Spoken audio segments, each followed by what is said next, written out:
इफ़त, सुमन का फोन। हाँ सुमन। इफ़त, बहुत बहुत गड़बड़ हो गई है। ज़ैन इंग्लैंड से आ गया है। कब? रात को। इस वक्त वो नथिया गली तुम्हारे घर तुम्हारा और फरहान का इंतजार कर रहा है।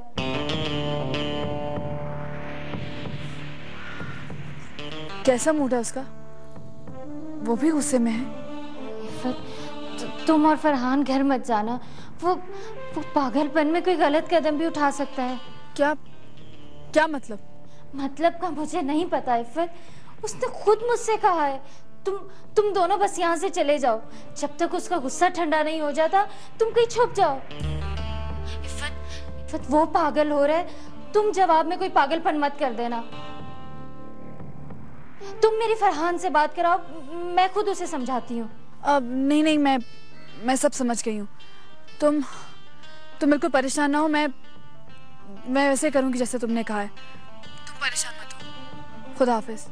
इफ़त, क्या हुआ? क्या कह रही थी सुमन? वो बाबा का बता रही थी कि वो बहुत नाराज है। तो उसने क्या करने को कहा? कुछ नहीं। कुछ नहीं?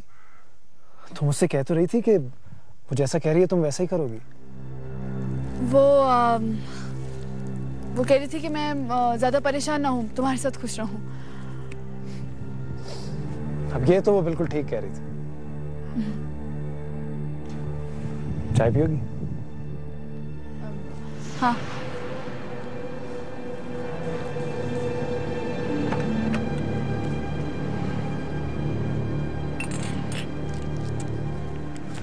There we go. फरहान, तुम यहीं रुको, मैं घर से होकर आती हूँ। क्यों? वो मुझे दादा से कोई काम है। क्या काम है? मैं साथ चलता हूँ। नहीं, तुम यहीं रुको, मैं अकेली होकर आती हूँ। लेकिन अकेली क्यों? मैं आकर बताती हूँ ना फरहान, प्लीज।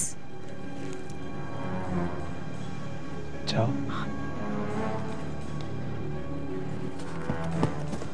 फरहान, तुम्हें मेरी कसम, तुम मेरे पीछे नहीं आओगे।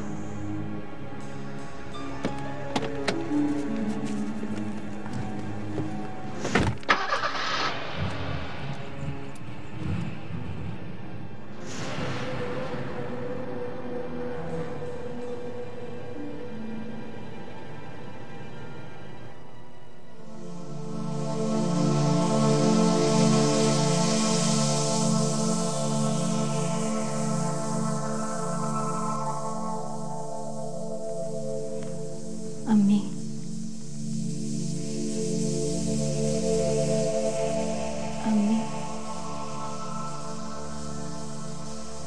मैंने इफ़त को फोन करके सब बता दिया।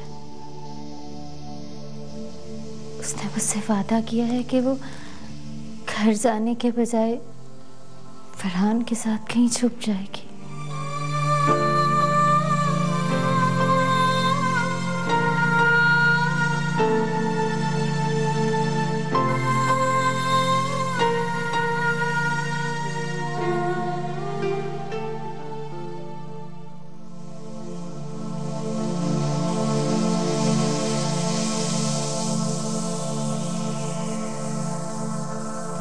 दादा जानी, दादा। हाँ दादा? भाई, हाँ। कोई आया क्या? हाँ, वो तेरा भाई तुझसे मिलने आया है। ज्यादा गुस्से में तो नहीं है? है तो सही, लेकिन देखना बहन से मिलते ही सारा गुस्सा खत्म हो जाएगा। लेकिन तू अकेली? ये फरहान कहाँ है? उसे तो मैं वहीं छोड़ कर आई हूँ। इस वक्त उसका ज़ैन से मिलना ठीक नहीं। अब कहाँ है ज़ैन? कहीं गया है, लेकिन आ जाएगा। कहाँ गया दादा?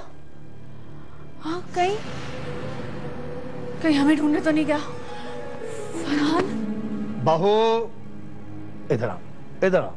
दादा वो यहीं वापस आएगा, तू यहीं रुक के उसका इंतजार कर। दादा जानी, आप नहीं जानते, ज़ैन के इरादे ठीक नहीं। वो फरहान को नुकसान पहुंचा सकता है।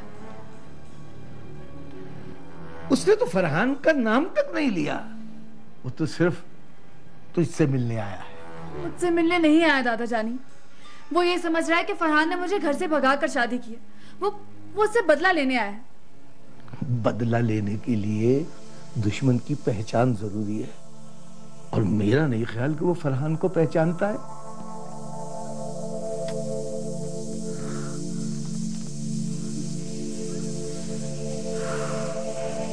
लेकिन दादा वो फरहान वहां मेरे इंतजार में परेशान हो रहा होगा। मैं अरे इस वक्त फरहान से ज्यादा जरूरी तेरा अपने भाई से मिलना है। वो आता होगा। चल अब जल्दी से मुंह ठीक कर ले। इत्तेफाक से 2 कप चाय बना बैठा हूं, दोनों टेरेस पे बैठ के पीते हैं और साथ ही उनका इंतजार भी करते। शाबाश शाबाश।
मुझे माफ कर दो।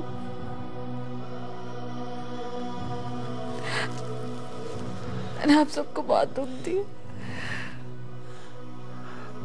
दुख बहन इंसान की किस्मत में लिखे होते हैं। मैं यहाँ तुम्हारे और अपने खानदान के दुखों को खत्म करने आया था, और वो दुख खत्म हो चुके हैं।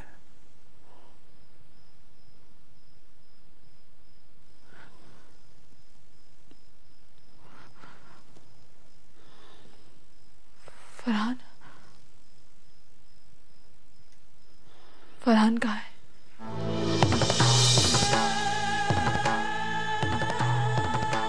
फरहान कहाँ है जैन?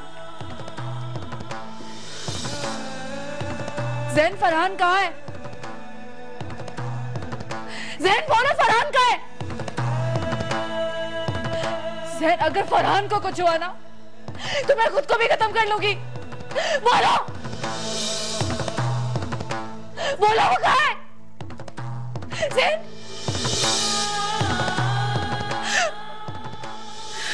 इफ़त, मैं कुछ और फैसला करके आया था, लेकिन तकदीर यहां कुछ और फैसला किए बैठी थी।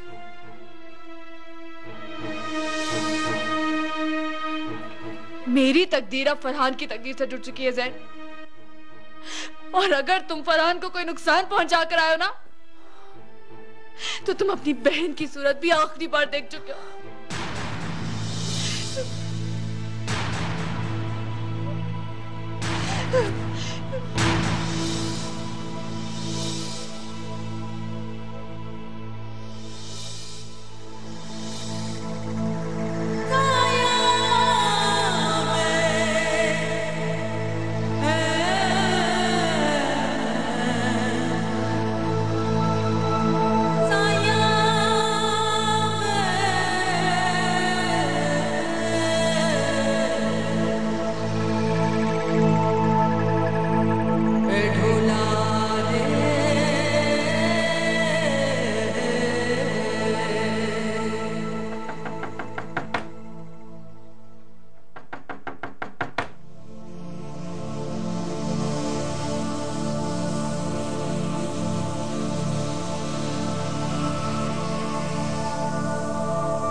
बाबा सो रहे हैं।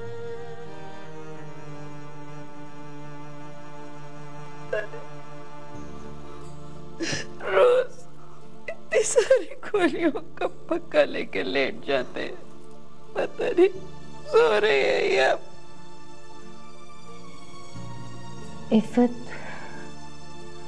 इफ़त कहाँ है? वहीं जहां उसे होना चाहिए था।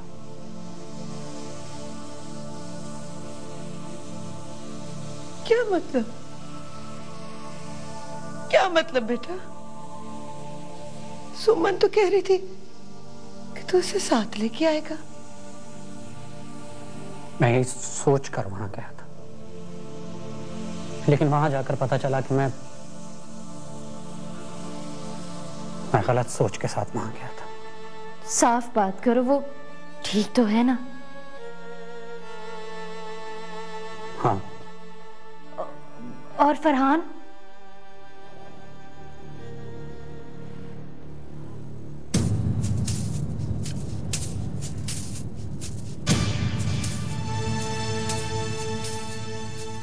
पाकिस्तान आकर मैंने सबसे पहले ये खरीदा था।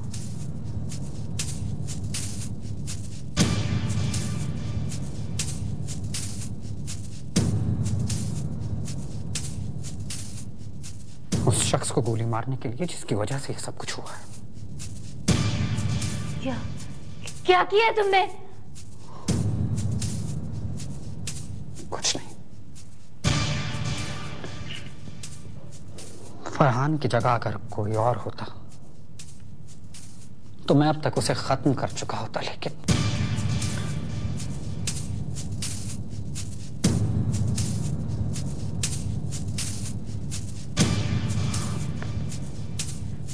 मेरी बहन की और इस खानदान की खुशकिस्मती कि इफ़त ने फरहान को चुना। भाई हमें कुछ समझ नहीं आ रहा, खुलकर बताओ। मैं एक बुरे शख्स को खत्म करने आया था, लेकिन मैं फरहान को एक अरसे से जानता हूं।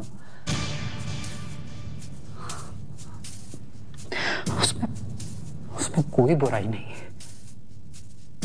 वो बहुत अच्छा लड़का है, मेरी बहन को सारी जिंदगी खुश रखेगा।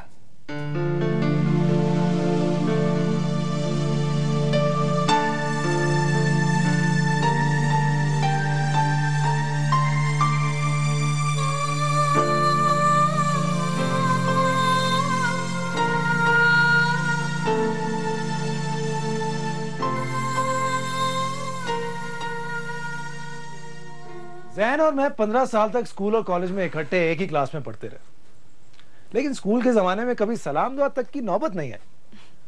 सच बताऊं तो मुझे तुम्हारे भाई से बहुत डर लगता था। उसे सारा स्कूल जैन नहीं चंगेज पागल कहता था।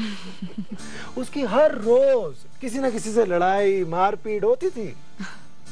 जैन शुरू से गुस्से का तेज था, बात बात में सुनता था, लड़ना झगड़ना पहले शुरू कर देता। हमारी दोस्ती भी उसकी इसी आदत की वजह से हुई दादा जानी। कॉलेज से वापसी पर एक रात चंद गुंडों ने मुझे घेर लिया। जैन अगर ना होता तो उस दिन मेरा दी एंड हो गया था। इसीलिए कहते हैं कि हर काम में अल्लाह की बेहतरी होती है।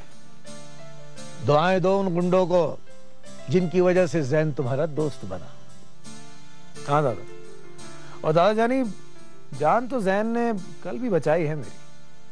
अगर जैन की जगह इफ़त का भाई कोई और होता तो वो यहाँ जिस मकसद के लिए आया था वो मकसद पूरा किए बगैर यहाँ से वापस ना जाता। तो तुम ये कहना चाह रहे हो कि मेरा भाई तुम्हें मारने आया था, लेकिन तुम्हारे दोस्त ने तुम्हारी जान बचा ली? सच तो यही है। लेकिन तुम्हें कभी जैन के साथ देखा नहीं। कॉलेज के जमाने में मेरी कुल कायनात कॉलेज, हॉस्टल और दोनों का दरमियानी रास्ता था। इसके अलावा दुनिया में क्या हो रहा है मुझे कुछ पता नहीं होता था। ऐसी गप्पे बरखुरदार मैं भी अपनी गर्लफ्रेंड्स के सामने मारा करता था। राजधानी मेरी गर्लफ्रेंड नहीं है, बीवी है। तुम ये कहना चाहते हो कि ये गप्पे नहीं सफाइयां हैं जो एक सादतमंद शौहर बीवी को पेश कर रहा है? तुम्हें ऐसा लगता? हाँ, तो फिर ठीक ही लगता होगा। वैसे दादा जानी, दादी को ये सब कुछ पता था क्या? आपकी गर्लफ्रेंड वगैरह के बारे में? Shut up.